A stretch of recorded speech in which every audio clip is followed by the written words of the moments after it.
تکاثر انشاءاللہ آج تلاوت کریں گے۔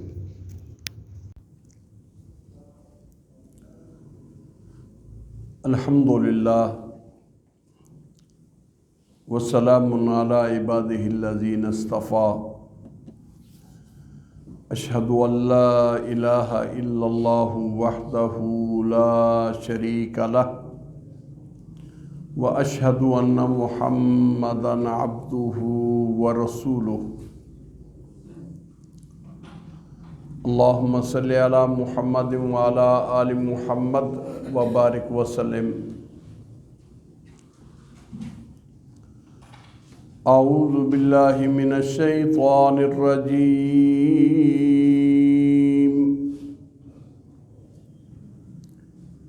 بسم اللہ الرحمن الرحیم۔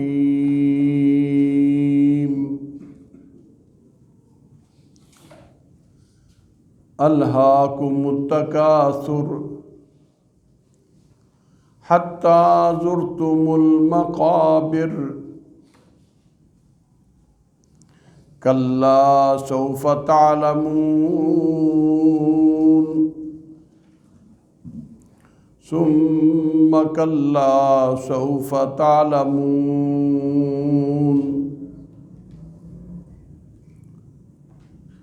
کلا لو تعلمون علم الیقین لترون الجحیم ثم لترونها عین الیقین ثم لتسألن یومئذ عن النعیم۔ صدق اللہ العظیم۔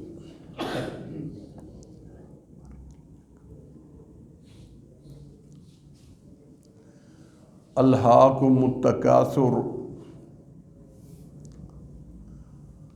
غافل کر دیا تم کو زیادہ دولت اکٹھے کرنے اور ایک دوسرے سے دولت و مال میں آگے بڑھنے نے، حتیٰ زرتم المقابر، حتیٰ کہ زیارت کی تم نے قبروں کی، کلا ہرگز نہیں،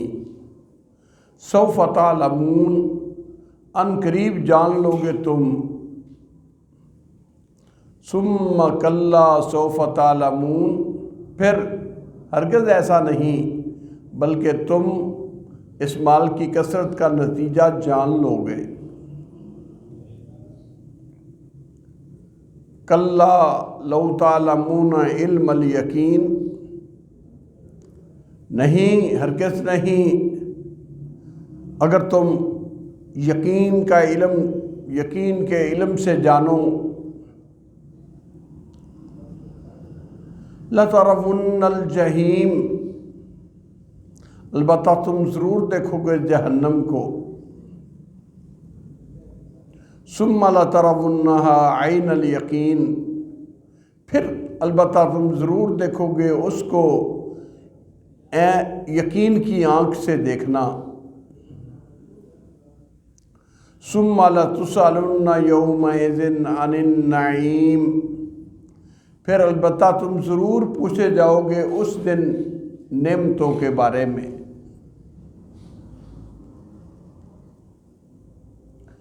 یہ سورت بھی مکی سورت ہے لیکن بہت ہی توجہ کے ساتھ یاد رکھنے والی ہے۔ دو باتیں اس کے اندر، پہلی تو یہ کہ آخرت اور اللہ کے ساتھ تعلق مضبوط کرنے میں آڑ بننے والی چیز وہ حب الدنیا ہے، دنیا کی محبت ہے، لالچ ہے۔ اس لالچ اور کثر ہرس نے انسان کو اپنے انجام سے بے خبر کر دیا ہے۔ اللہ کا معنی ہوتا ہے کسی ایسی کھیل میں انسان کا لگ جانا جس سے وہ اپنا اصلی مقصد ہی بھول جائے، اہم ترین چیز ہی بھول جائے، فراموش ہو جائے۔ ہم دنیا میں اس لیے نہیں آئے تھے کہ دنیا کمائیں، دنیا حاصل کریں،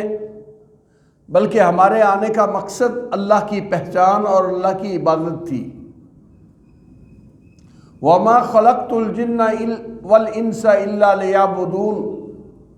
جن و انس کی تخلیق کا سبب وہ عبادت الہی ہے کہ اللہ کی عبادت کریں، اور یہ ہمارا مقصد ہم سے کس لیے دور ہو گیا، ہم کیوں اس سے دور ہٹ گئے، جبکہ ہماری پیدائش کا مقصد ہی یہ ہے، وہ ہے یہ دنیا کی محبت اور دنیا کا لالچ۔ التکاثر کا معنی ہوتا ہے کثرت سے، جس طرح ہماری اردو میں بھی استعمال ہوتا ہے، لیکن یہ باہمی طور پر ایک دوسرے سے آگے بڑھنا، اس لیے اس کے اندر دونوں معنی ہیں۔ ایک تو یہ کہ تمہیں خود مال کے جمع کرنے، بلکہ اس مال و عزت کے جمع کرنے میں ایک دوسرے سے آگے بڑھنے نے غافل کر دیا، بے پرواہ کر دیا،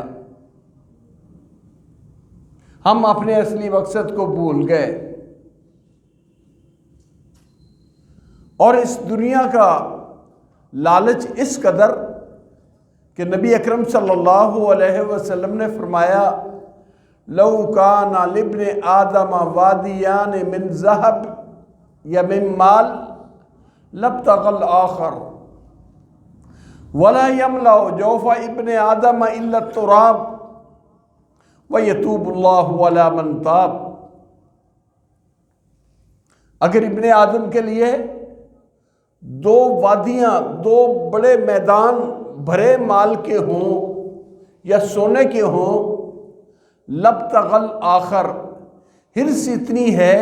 کہ تیسرے کی تمنا کرے گا کہ مجھے اتنا اور مل جائے۔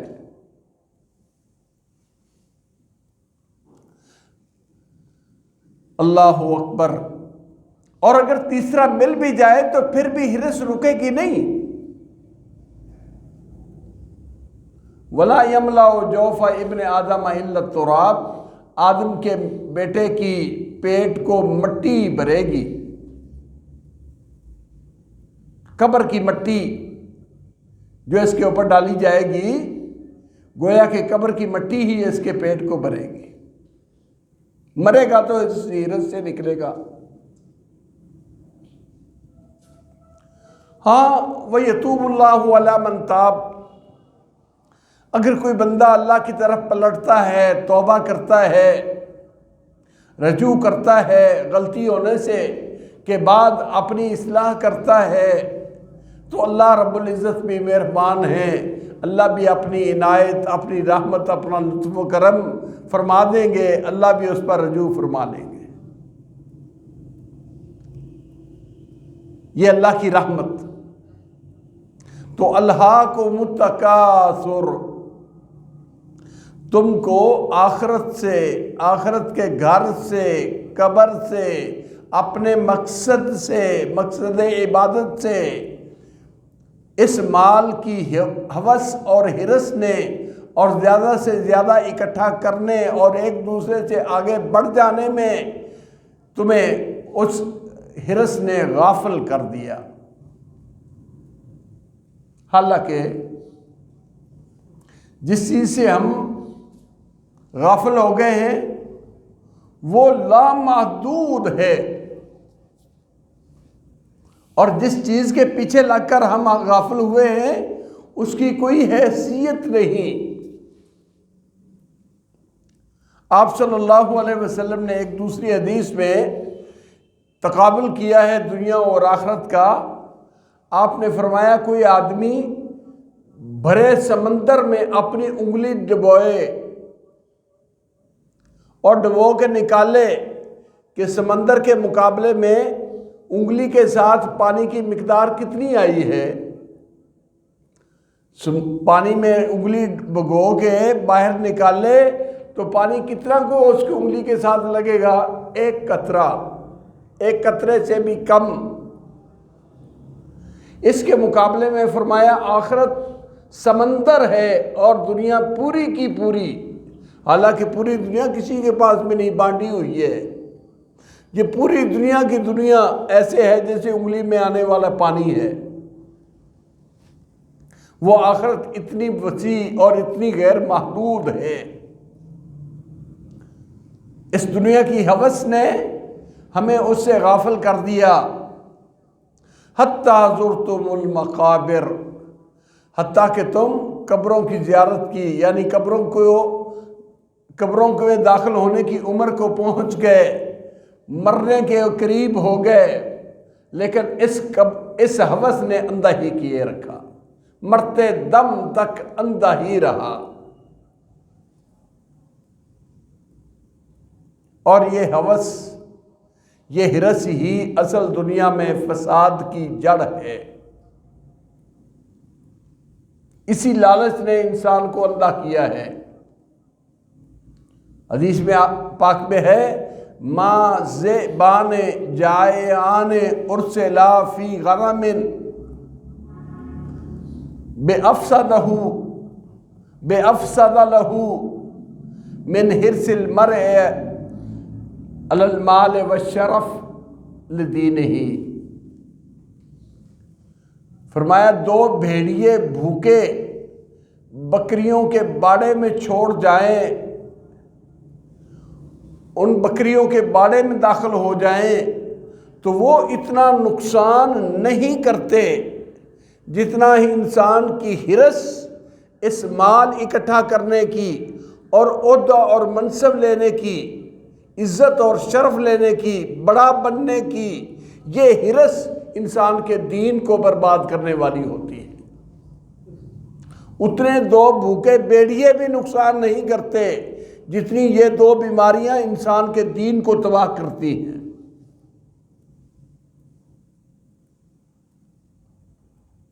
اللہ تعالیٰ معاف فرمائے۔ یہ ہے اصل ہماری بیماری کا سبب، دین سے دوری کا سبب، آخرت سے بیزاری کا سبب، اللہ سے ٹوٹنے کا سبب، عبادت پہ دل نہ لگنے کا سبب وہ یہی ہے، دنیا کی محبت اور دنیا کی ہرس۔ سوال پیدا ہوتا ہے اللہ نے دنیا رکھی ایسی ہے کہ اس میں دنیا کی ضرورت پڑتی ہے، مال کی ضرورت پڑتی ہے، اس کے بغیر چارہ کار نہیں، تو پھر کیسے کرے؟ ایک طرف اتنی مذمت کہ اس کو مردار کہا، یہ آخرت کے مقابلے میں صفر بھی نہیں، دوسری طرف انسان کا دنیا میں رہتے ہوئے اس کے بغیر چارہ کار بھی نہیں۔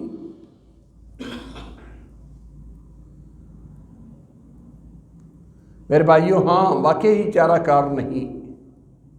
اللہ نے دنیا سے روکا نہیں، دنیا کی محبت سے روکا ہے، دنیا میں فنا ہونے سے روکا ہے۔ ایک صحابی آئے نبی صلی اللہ علیہ وسلم کے پاس، کہتے ہیں میں گیا اور میں نے آپ سے پیسے مانگے،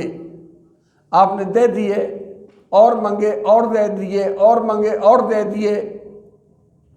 پھر آپ نے فرمایا سنیے، یہ دنیا بڑی پیاری ہے، یہ دنیا کا مال بڑا میٹھا ہے، بڑا دل پسند ہے، دل ربا ہے، لیکن سنیے من اخذہ بسخاوت نفس بورک لہ فی، اگر دل کے استغنا سے اور بے پرواہی سے اس دنیا کو لے، اللہ اس کو دنیا دیتا بھی ہے، اس کے لیے برکت بھی کرتا ہے۔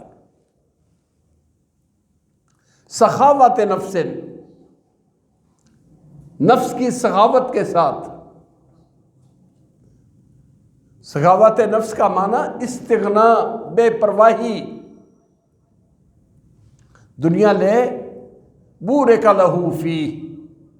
اس کے لیے برکت کی ہوگی اس میں، اور من اخذہ باشراف نفس کان کمن یاکل ولا یشبع، اور جو حرص طمع کے ساتھ اس دنیا کو لیتا ہے، حریص بن کے، لالچی بن کے اس دنیا کے پیچھے طمع کرتا ہے اور لیتا ہے، اس کی مثال اسی طرح ہے جس طرح آدمی کو بھوک لگے، وہ کھاتا رہے اور پیٹ نہ بھرے، وہ پیتا رہے اور پیاس نہ بجھے۔ ہوتا ہے نا بسا اوقات گرمی میں آدمی نڈھال ہوتا ہے، پیاس لگی ہوتی ہے، پانی پیے جاتا ہے، پانی کی طلب اور بھی بڑھتی چلی جاتی ہے، حتیٰ کہ منہ خشک ہو جاتا ہے، پانی حلق تک پہنچ جاتا ہے، لیکن اس کی طلب ابھی بھی باقی ہوتی ہے کہ میں اور پیوں، مجھے اور دو۔ اس کی مثال ایسے ہوتی ہے، اس کو دنیا جتنی بھی مل جائے وہ اس پر اکتفا نہیں کرتا۔ حالانکہ اگر دنیا کی زندگی کے لیے دولت ضروری ہے تو اللہ مالک الملک نے دنیا میں بھیجنے سے پہلے اس کا رزق لکھ دیا ہے۔ ضروری ہے نا، اللہ نے اس کا رزق لکھ دیا ہے، مقرر کر دیا ہے، اور وہ حقیقت لکھی ہوئی اتنی پکی ہے، اس سے زیادہ ملنا بھی نہیں، کچھ کر لے اس سے زیادہ ملنا بھی نہیں، ملنا بھی وہی ہے جو لکھا ہوا ہے، لیکن یقین نہیں آتا، اس پر یقین نہیں آتا کہ یقیناً ملے گی۔ اگر اللہ رب العزت نے ہماری زندگی کے لیے دنیا کو اتنا اہم بنایا ہے تو اس کا انتظام بھی خود کر دیا ہے۔ وَمَا مِن دَابَّةٍ فِي الْأَرْضِ إِلَّا عَلَى اللَّهِ رِزْقُهَا، دنیا میں کوئی ایسی چلنے والی چیز نہیں جس کا رزق اس کے اپنے دستے بازو میں ہو، اپنی قوت میں ہو۔ فرمایا نہیں ہے دنیا میں چلنے والا کوئی آدمی، کوئی انسان، کوئی جانور، کوئی کیڑا، کوئی مکوڑا، کوئی پتنگا، کوئی چھوٹا کوئی بڑا، مگر الا علی اللہ رزقھا، اس کا رزق میرے رب کے پاس ہے، اللہ کے ذمے ہے اس کا رزق۔ اگر میرے بھائیوں دنیا زندہ رہنے کے لیے ضروری ہے، اللہ مالک نے دنیا میں بھیجنے سے پہلے ہر ایک کا مقدر لکھ دیا ہے، صرف اس مقدر کو حاصل کرنے کے لیے فَأَجْمِلُوا فِي الطَّلَبِ، ہوس نہ کرو، حرص نہ کرو، اپنی طلب عمدہ بناؤ، اچھے طریقے سے تلاش کر لو، حلال طریقے سے تلاش کر لو، استغنا کر کے تلاش کر لو۔ حتیٰ کہ نبی صلی اللہ علیہ وسلم نے تو حیران ہی کر دیا، آپ صلی اللہ علیہ وسلم نے فرمایا اللہ کی قسم لن تموت نفس، کسی کو اس وقت تک موت ہی نہیں آئے گی حتیٰ یستکمل رزقہا، جب تک اپنا رزق دنیا سے پورا کھا نہیں لیتا۔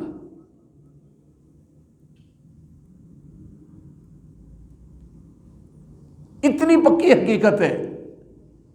کہتے ہیں جی دنیا میں رہنے کے لیے اس کے بغیر چارہ کار نہیں۔ ہاں چارہ کار بھی نہیں تو مالک نے ایسے بیکار چھوڑا بھی نہیں،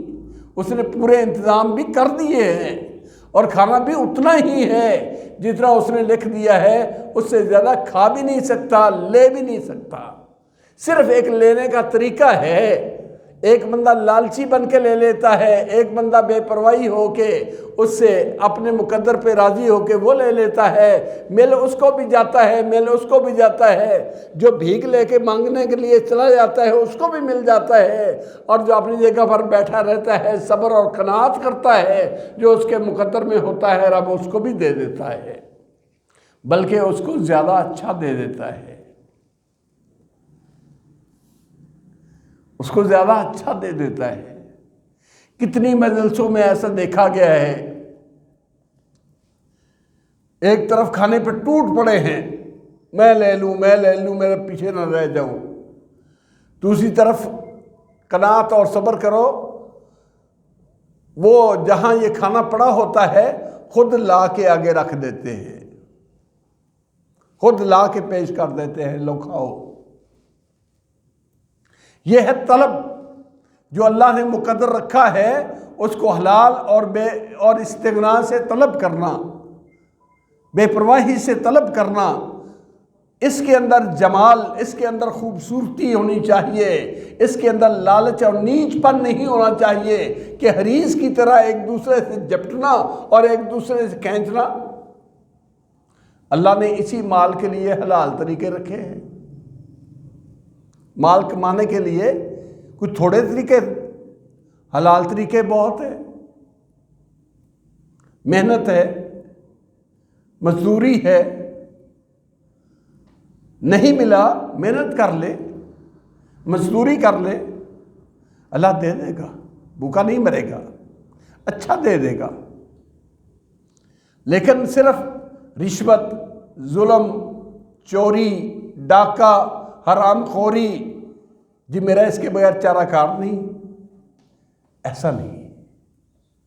پھر جب جتنی ہرس بڑھتی جائے گی اتنا معاملہ گڑبڑ بھی ہوتا چلا جائے گا۔ میرے بھائیوں، دنیا میں یہ دنیا کی ہوس اور ہرس یہ بہت بڑی بیماری ہے،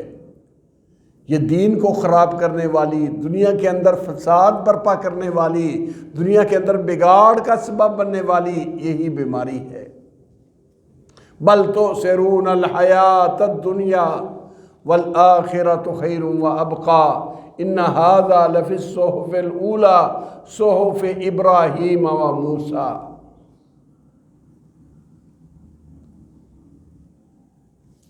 ایک اور اعتبار سے بھی حتی زرتم المقابر، خود اتنے بڑے ہو گئے کہ قبر میں پہنچنے والے ہو گئے، اس کے ساتھ یہ بھی اپنے سامنے رکھیے، قبریں دیکھتے ہو، زیارت ہوتی ہے، قبروں میں دیکھتے ہیں نا کتنا بڑا قبرستان بھرا پڑا ہے، یہ فلاں سیٹھ صاحب کی قبر، یہ فلاں مالدار کی قبر، یہ فلاں حاجی صاحب کی قبر، یہ فلاں کی قبر، کتنا مال اپنے ساتھ لے گئے تھے، کتنی ان کے پاس دولت تھی، لیکن اس کے باوجود ہم باز نہیں آتے مال سے، مال اکٹھا۔ یہ انجام سامنے نظر آ رہا ہے، یہ اسی طرح ہی پیسے کماتا یہ چل بسا، دیکھ لیا ہم نے، لیکن ہم بھی اس کی روش سے پیچھے ہٹنے والے نہیں، سبق سیکھنے والے نہیں۔ اللہ اکبر، کلا سوف تعلمون۔ ایسا نہیں ہے کہ انسان جتنا لالچ کرے اس کو مل جائے، نہیں، اس کے کثرت سے مال اکٹھا کرنے کی ہوس نے اس کو دے نہیں دینا، مل نہیں جانا، ان قریب تم جان لو گے کہ اس کا نتیجہ کیا نکلتا ہے، اس کا پتہ کیا، اس کا نتیجہ کیا نکلتا ہے کہ ہم اگر اسی طرح زندگی گنوا دی تو پھر اس کا قیامت کے دن بنے گا کیا، اور آدمی کو بھگتنا کیا پڑے گا۔ اتنی تاکیدی بات دوبارہ پھر کہا، ثم کلا سوف تعلمون، پھر تم خبردار، ایسا نہیں جو تم سوچ رہے ہو کہ جتنی میں ہوس کر لوں گا شاید اتنا سمیٹ لوں گا، کاش کہ تم جانو اس کا انجام کیا ہونے والا ہے، اس کا انجام کیا ہونے والا ہے۔ لے بھی لوں گا، اکٹھا بھی کر لوں گا، ناجائز طریقے سے اکٹھا کر کے حق لوگوں کے دبا کے رکھ لوں گا، تو پھر بھگتوں گا کیسے؟ کاش کہ وہ انجام بھی انسان سامنے رکھے۔ آپ صلی اللہ علیہ وسلم نے فرمایا کہ قیامت کا دن ہوگا، آدمی کے لیے اس کا مال مسل لہو شجاعن اقرعا، گنجے سانپ کی شکل میں بنا کے اس کے پیچھے لگ جائے گا، اس کے پیچھے دوڑے گا، وہ آدمی آگے چل کے دوڑے گا حتیٰ کہ چارہ کار نہیں ہوگا، اپنا ہاتھ اس کے اندر ڈال دے گا اور وہ چبائے گا جس طرح سانپ چباتا ہے، اور کہے گا آنا کنزوں کا آنا مالوں کا آنا کنزوں کا آنا مالوں کا، مجھ سے کیوں بھاگتے ہو؟ میں تو وہی مال ہوں جو تم جمع کر کر کے رکھتے تھے، اور تو نہیں ہوں، یہ وہی دولت ہوں جو تم نے لوگوں پر ظلم کر کے کمائی، لوگوں کے حق مار کے اپنے پاس رکھی، میں وہی دولت ہوں اور نہیں کچھ، اور کچھ نہیں، یہ وہی دولت ہوں۔ والذین یکنزون الذہب والفضہ، ان الذین یکنزون الذہب والفضہ، جو لوگ بھی سونے چاندی کو اس طرح اپنے پاس ناجائز طریقے سے رکھتے ہیں، کنز بنا کے رکھتے ہیں، فرمایا یوم یحمى علیہا فی نار جہنم فتقوی بہا جباہہم وجنوبہم وظہورہم ھذا ما کنزتم لانفسکم، جو اس طرح اکٹھا کر کے رکھتے ہیں مال، قیامت کے دن اس کی شکلیں عذاب دینے کی، کبھی تو سانپ کی شکل، کبھی یوں شکل کہ اس کی پلیٹیں بنا لی جائیں گی اور وہ سونا چاندی اکٹھا کر کے جہنم کی آگ سے تاپا جائے گا، گرم کیا جائے گا، اور تقوی بہا جباہہم، ان کی پیشانیوں پر داغ لگائے جائیں گے، کئی کی جائے گی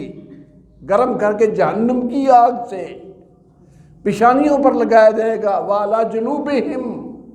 ان کی پشتوں پر، ان کے پہلوؤں پر اس سے داغ لگا دیے جائیں گے، اور کہے ھذا ما کنزتم لانفسکم، یہ وہی دولت ہے جو تم نے اپنے لیے اکٹھی کی تھی اور نہیں ہے۔ حالانکہ عذاب دینے کے لیے آلات ہوتے ہیں، کوئی بھی آلہ پیش وہ لے کے اس سے عذاب دیا جا سکتا تھا، نہیں، اسی کی دولت کا وہ بنایا جائے گا، کہا جائے گا ھذا ما کنزتم، یہ وہی تو ہے جو تم نے اکٹھا کیا تھا، فذوقوا ما کنتم تکنزون، جو دنیا میں حریص بن کے لالچ سے ناجائز طریقے سے اور ناجائز طریقے پر کما کر ناجائز طریقے پر جمع کرتے تھے، یہ وہی کنز ہے، یہ وہی مال ہے۔ کلا سوف تعلمون ثم کلا سوف تعلمون کلا لو تعلمون علم الیقین، ان قریب تمہاری خواہش کے مطابق نہیں، تمہیں اس کا حقیقی انجام کا پتہ چل جائے گا، اور پھر البتہ ضرور تمہیں پتہ اس کا چل جائے گا، کاش کہ تم اسے یقین کے ساتھ سمجھ لو، یقین کے ساتھ جان لو کہ ایسا ہونے والا ہے۔ اگلا حصے پر انشاءاللہ کل بات کریں گے۔ وآخر دعوانا الحمدللہ۔